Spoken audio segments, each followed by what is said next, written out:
దేవుడు అవకాశాలు ఇస్తున్నాడు, ఇంకా ఇస్తున్నాడు, ఇంకా ఇస్తున్నాడు, ఇంకా చూస్తున్నాడు. రక్షణ పొందిన వారు ధన్యులు. ఇంకెవరన్నా రక్షణ పొందుకోకపోతే ఇది అనుకూల సమయం అండి, ఇదే మిక్కిలి అనుకూలమైన సమయం. ఇంకా నిర్లక్ష్యం చేయొద్దు, ఇంకా తర్వాత చూద్దాం అనొద్దు, త్రోసేయొద్దు, నెట్టేయొద్దు. ఇదే మంచి సమయం అండి.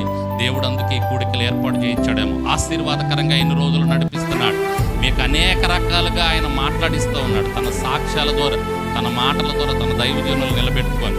ఇంత మంచి అవకాశం ఎప్పుడు ఉంటుందో చెప్పండి. ఫెలిక్స్ లాగా మీరు పోగొట్టుకోవద్దు, చెరసాల నాయకుల్లాగా పట్టుకోండి, గట్టిగా పట్టుకొని ఇంకా మీ దగ్గర పెట్టుకోండి ఈ రక్షణ. ఎంతకంటే మంచి సమయం మనకి ఇంకా దొరకదేమో. కాబట్టి మనల్ని తప్పిస్తాడు ఆయన. వస్తాయి, మన కష్టాలు వస్తాయి, కష్టాలు ఇబ్బందులు వస్తాయి, వాటన్నిటి నుంచి మనల్ని తప్పిస్తూ ఉంటాడు, వాటన్నిటి నుంచి మనల్ని తప్పిస్తూ ఉంటాడు. నిన్న నాకు జరిగినటువంటి ప్రమాదం కూడా చాలా ఘోరమైందండి. కొంచెం జస్ట్ అండి నా తలకాయకి తగిలినట్టుంటే ఆ వెనక రాయి ఏమైపోయేదో అసలు పరిస్థితి చాలా దారుణంగా ఉండేది. త్రుటిలో తప్పించాడు దేవుడు. దేవునికి స్తోత్రం.